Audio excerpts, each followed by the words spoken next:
Picking out magic items can be hard at the best of times. And let's face it, most of the time when you're picking out goodies to give to the players, it's either 1, 10 minutes before the session starts, or 2, mid-session after you realize you forgot to plan the treasure trove. As a result, a lot of campaigns only really get to play with big, iconic items. +1 weapons, wands of the war mage, maybe even a moonsicle or 2. Today, we say enough. It's time to not just give out magic items, but to give out our favorite weird magic items.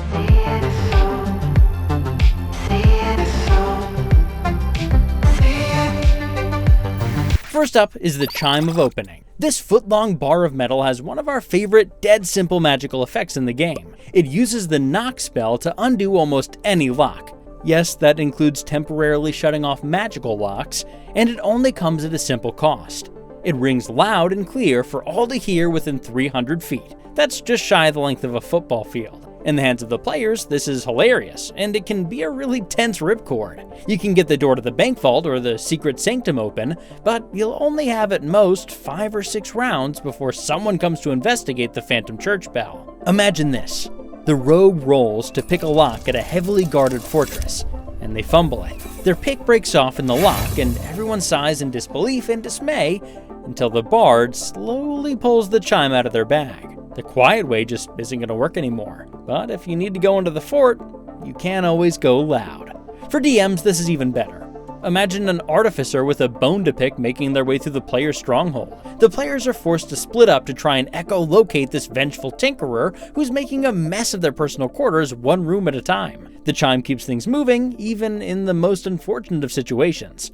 But it does it by making the tension build even higher. Our second item on the list is the Iron Flask. Now, admittedly, this has become a bit more popular in the wake of Baldur's Gate 3, but even then it's easy to miss in that game too. The Iron Flask works like a certain spherical creature trapper from a famously litigious company. The flask can only capture creatures from other planes, and when you let them out, they obey your commands for 1 hour, even if you don't share a language. After that hour, though, you're at the mercy of the creature you just ordered around. This item has about 1 million uses, ranging from the medicinal to the practical. Fighting a seemingly unkillable fiend on the mortal plane? Well, if you get lucky, you might solve that problem in one fell swoop. Just make sure to really lock the flask up after the fact. Need a little backup in a big fight? Well, if you can make a deal with an extraplanar fighter, you might just get to smuggle something serious in a simple, innocuous flask. But that's just the normal stuff. This item can quickly get really weird. The creature inside doesn't age, so you might be able to let a creature dying of old age get a reprieve of sentence. If you hop to another plane of existence, you can also effectively time travel, just in a way that will definitely drive your character crazy. For the DMs out there, the best part is here at the end. There's no way to know what's inside other than letting it out. Even with the spell Identify, put one of these in the player's way and then just wait. They can unleash a low CR imp or a terrifying beast. The only way to know is to pop the cork. Our third item is technically cursed, but in the right hands, it's a blessing. It's the Shield of Missile Attraction. This shield is the best friend of tanks everywhere, as long as they have a bit of a death wish. When you attune to the shield, you get resistance to damage from ranged attacks and the standard boost to AC. You also automatically become the target of any ranged attack meant to hit any creature within 10 feet of you. So you just also can't turn that ability off without magical help. Like, ever. But what do you care? You're a paladin and +2 plate with a sick magical shield.